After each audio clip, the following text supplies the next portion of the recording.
right?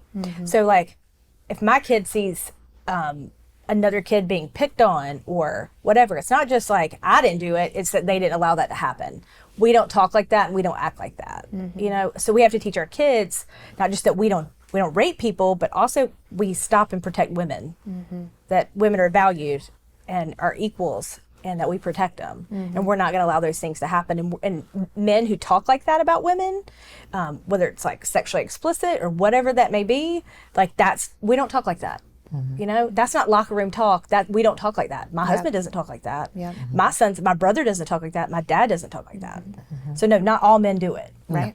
Yeah. But it's like that conversation. It's like always. It's like it just keeps playing. You know, well, you know, boys will be boys. It's like no, fuck that. No, men will be held accountable for their actions. You know, I don't care about what their future looks like. Imagine what you just did to hers. Like these are the conversations we should be having. Right. And the next step too is just the communities. Is that we need to be concerned in all communities about women who are going missing. You know, not just when it's the kindergarten teacher, you know, white female from an affluent family in, you know, Memphis, right around a college campus, but it's the indigenous women on the reservations in America. And I don't think people really understand what is going on. Whether you're a sex worker or whatever it may be, you know, they should all get the media light and attention, as well as you know, law enforcement who's seeking out the predators and people who are preying on these women. Because the news doesn't pick it up. I think the majority of the world doesn't understand that women, Native American women, indigenous women are going missing off of reservations. Like I would say by the truckloads, but that's the literal answer, by the truckloads. Women are disappearing and no one's talking about it. And it's not just in you know, in Memphis with, you know, an heiress, and God bless her, I don't mean to take away from the tragedy that she has went through, but it's happening everywhere, and we got to start talking about it, because, you know, we say this all the time, that of which we do not acknowledge, we cannot change. And so if we don't start talking about the violence that we have that has been perpetuated, not just against one woman, but all women, then we're losing sight and we can't fix it. And it's going down right in your backyard. I remember having a client who had gone, I represent her maybe like a drug possession or something. But when she came back, because she had a bench warrant, which is when you fail to appear at court, she comes back and I go and meet with her and she's like, Ms. Crawford, I was a victim of human trafficking. And I'm like, wait, what? That is like, when you hear that, you're just like, what does that even mean? And she said, yes, I was taken right here in Myrtle Beach and taken all around the country. And she said, and what wound up happening was when they were putting me on a boat to Cuba, the government stepped in, and I want to say it was either the FBI or this, I believe it was FBI, stepped in. And you know what, it sounded so crazy to me, right? Like, oh, okay, no way.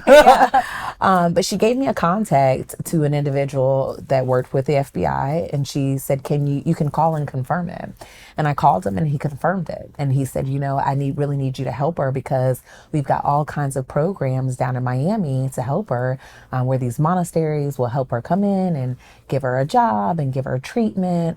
And we work with the courts to make sure that the individual who did this to her doesn't receive bond. You know, but right in our backyards, these women are being hurt and taken, and you know, we need to do something about it. And that's not something that you would hear about on a regular basis. Well, people don't realize that Myrtle Beach, South Carolina, is one of the worst cities in the entire nation, like top 5. It used to be like number 2 at one point for human trafficking.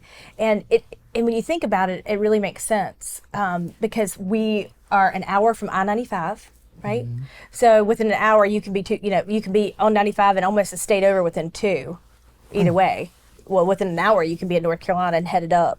And so what happens is we have this influx of tourists. Families. And then we also have these J1 visa kids come in, and they're gone. And there's a lot of times there's not anybody to even know what's happened. Like, there's not even there to report it until it's too late. Yeah. So, you know, I see on Facebook all the time, and we always get involved because that's what we do, of like, kids who went missing and women who went missing. And we immediately we have a private investigator, Bill Beam, who we all know and love, who's a retired police officer, and he jumps right in and helps us try to find those women. And we go down to the women's shelter and the homeless kitchen where they're feeding people, and we go to the boulevard, and we go sometimes, I mean, I've kicked in a couple of doors of a crack house before looking for people, and we try to find them because it's terribly bad here. Oh yeah, I mean, it's your worst nightmare, right? I just can't. I'm in these mom groups on Facebook and stuff, which that's a whole nother crazy thing, but I remember recently there was a grandmother who took her kid to one of the water parks. That's confirmed that really happened. I told a police officer friend of mine about that. Took her kid to the water park and was watching her. It wasn't like she neglected her. She walked around the slide to go get her from the other slide. And in the however many seconds it took for her to walk around the slide to grab her, she could not find her. Could not find her anywhere. Was looking everywhere, grabbed somebody right away and said, "Hey, help me, I can't find my granddaughter." They got on the walkie-talkies. And the water park seemed to have done a really great job responding very quickly. But they sent out, "Hey, everybody look for this girl." And they found a couple exiting the park. They had already gotten all the way up to the end of the park and exiting. They found a couple that had this child, and they stopped them and took the child.